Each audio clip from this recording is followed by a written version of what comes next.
Hi అండి. అందరికీ నమస్తే. ఈరోజు ఒక మంచి రెసిపీతో మీ ముందుకొచ్చేసాను. అదేనండి మన తెలుగువారికి ఎంతో ఇష్టమైన, ప్రీతికరమైన మామిడికాయ పప్పు సాంబార్. సూపర్‌గా ఉంటుంది కదండీ! అస్సలు వేరే అవసరం ఉండదనమాట. రెసిపీస్ అయితే ఒక్క మామిడికాయ పప్పు సాంబార్ ఉండిందంటే ఇంకా అన్నమంతా దాంతోనే తినేసేయొచ్చనమాట. ఇక చూడండి, నేనైతే కావాల్సినంత పప్పు ముందుగానే కడిగి తీసుకొచ్చేసుకున్నానండి. ఇందులోనే కావాల్సినంత వాటర్ వేసుకుంటున్నాను. అసలు మామిడికాయ పప్పు సాంబార్ అనేది ఇష్టం లేని వారు అసలు ఉండరు కదండి. మాకైతే చాలా ఇష్టం అనమాట. ఇది చేసినప్పుడు ఇంట్లో ఇంక వేరే ఏం అవసరం లేదు. ఒక్క అప్పడాలు చేసి పెట్టేసుకున్నామంటే పక్కన మంచింకి అప్పడం పక్కన పెట్టేసుకొని తిన్నామంటే సూపర్గా ఉంటుందండి. ఇప్పుడు ఇందులోనే నేను ఒక టమోటా కట్ చేసి వేసుకున్నాను. అలాగే కొద్దిగా పసుపు అయితే వేసుకొని ఒకసారి బాగా కలబెట్టేసుకొని మీడియం ఫ్లేమ్ పెట్టేసుకున్నానండి. స్టవ్ మీద నేను గిన్నెలో ఉడకబెట్టుకుంటున్నాను పప్పు. ఇదిగో చూడండి, ఒకటే మామిడికాయ తీసుకున్నాను, 2 ఆనియన్స్, ఒక టమోటా. ఇప్పుడు వీటిని కట్ చేసుకుందాము. ఇదిగో చూడండి, ఆనియన్ నేను పొడవుగా కట్ చేసుకున్నానండి. సాంబార్కి పొడవుగా కట్ చేసుకుంటే బాగుంటుంది. అలాగే ఇక్కడ మామిడికాయకి నేను తొక్క అనేది తీయలేదు, చూసారా?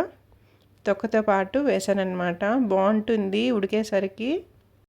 ఇప్పుడైతే వీటిని అన్నింటినీ కూడా కట్ చేసుకున్నాం కదా. పప్పు ఎంతవరకు వచ్చిందో చూద్దాము. ఇదిగోండి, పప్పు కూడా చాలా వరకు దగ్గరకు వచ్చేసిందండి, ఉడికిపోయింది. ఇప్పుడు ఇందులో కొద్దిగా చింతపండు వేసుకుందాము. ఆల్రెడీ మామిడికాయ కొంచెం ఉంటుంది కదండి పులుపు అనేది. చింతపండు అయితే వేసానండి, క్లిప్ మిస్ అయింది. నేనైతే వేసాను. ఇదిగో చూసారా, కనిపిస్తుంది కదా. మామిడికాయ కొంచెం పులుపు ఉంటుంది కాబట్టి చింతపండు నేను కొద్దిగా వేసుకున్నాను. పప్పు అయితే ఉడికిపోయింది, తీసి పక్కకు పెట్టేసుకున్నాను. అలాగే పెనం పెట్టేసుకొని అందులో కొద్దిగా ఆయిల్ వేసుకొని ఆవాలు జీలకర్ర వేసుకొని అవి కాస్త చిటపట అన్నాక మనం కట్ చేసి పెట్టుకున్న ఆనియన్స్ కూడా వేసుకుంటున్నానండి. ఆనియన్ బాగా మగ్గాలి. కొద్దిగా పసుపు వేసుకున్నామంటే మంచిగా వేగుతుంది ఆనియన్ అనేది. చాలా బాగుంటుంది సాంబార్ అయితే. వేడివేడిగా రైస్ పెట్టేసుకొని వేసుకొని తిన్నామంటే నా సామిరంగా చాలా బాగుంటుందండి. ఇందులోకి అప్పడాలు చేసుకొని తిన్నామంటే ఇంకా సూపర్గా ఉంటుందన్నమాట మంచింకి. ఇదిగోండి, టమాటాలు కూడా వేసుకున్నాను, తగినంత ఉప్పు వేసాను. టమాటో కూడా బాగా మగ్గాలి. ఒక 2 మినిట్స్ అలా ప్లేట్ పెట్టి తీసుకుందాము. టమాటో బాగా మగ్గిపోతుంది. ఇదిగో చూసారా, టమాటా మగ్గిపోయింది కదా. ఇప్పుడు నేను కట్ చేసి పెట్టుకున్న మామిడికాయ ముక్కలన్నీ కూడా వేసుకొని ఒక్కసారి అలా కలిపేసుకుందాము. మామిడికాయ ముక్కలు తొందరగా ఉడికిపోతాయండి. ఇప్పుడు ఇందులోనే మిర్చి పౌడర్ వేస్తున్నాను. 2 స్పూన్స్ వరకు మిర్చి పౌడర్, తర్వాత ధనియా పౌడర్. ధనియాలు వేపి పొడిగొట్టుకున్నానండి, అందుకే మీకు కలర్ అలా తెలుస్తుంది. స్మెల్ అయితే చాలా బాగుంటుంది, మంచిగా ఉంటుందన్నమాట. ధనియాలు వేపి పొడిగొట్టుకున్నామంటే ఇంట్లోనే మనం చేసుకోవచ్చు. అలాగే ఇందులో ఇంగువ వేస్తున్నానండి. కొంతమంది పప్పు తింటే గ్యాస్ట్రిక్ ట్రబుల్ అంటారు కదండి, అలాంటి వారు ఇలా ఇంగువ వేసుకొని చేసుకున్నామంటే మంచి టిప్ అనమాట. పప్పులో ఎప్పుడు కూడా ఇంగువ అనేది వేసుకున్నామంటే జీర్ణం అనేది చాలా బాగా జరుగుతుందండి. మనకి పొట్టలో పట్టేయడం కానీ ఏమన్నా గ్యాస్ట్రిక్ ట్రబుల్ ఉంటే అలాంటివంతా ఏం లేకుండా నీట్గా ఉంటుంది అనమాట. తిన్నా కూడా ఎంతైనా తినచ్చు. ఇదిగోండి, తగినంత వాటర్ వేసుకున్నాను. ఇప్పుడు వాటర్ వేసుకొని కాసేపు అలా ప్లేట్ పెట్టి తీసుకున్నాను. చూసారా, మంచిగా పొంగు అయితే వస్తుంది కదండి. ఇప్పుడు ఒకసారి కలిపేసుకున్నాక పప్పు అయితే నేను రుద్ది ఇందులోకి వేసుకున్నాను. చూడండి, సూపర్ అంటే సూపర్గా ఉంటుంది. పప్పు వేసాక బాగా ఒకసారి ఇలా కలిపేసుకోవాలి. కలిపాక మీడియం ఫ్లేమ్ పెట్టుకున్నామంటే మంచిగా కుక్ అయిపోతుంది పప్పు అంతా కూడా. మామిడికాయ కూడా తొందరగా ఉడికిపోతుందండి. చాలా బాగుంటుంది రైస్లోకి. వేరే ఏం డిష్ అవసరం లేదు. ఒక్క సాంబార్ సరిపోతుందన్నమాట. మొత్తం అన్నమంతా తినేస్తాము. చూడండి, మంచిగా ఉడుకుతా ఉంది చూసారా. మనకి మామిడికాయ పప్పు సాంబార్ రెడీ అయిపోయింది. స్మెల్ అయితే సూపర్గా ఉందన్నమాట. అదుర్సండి, చాలా అంటే చాలా బాగుంది.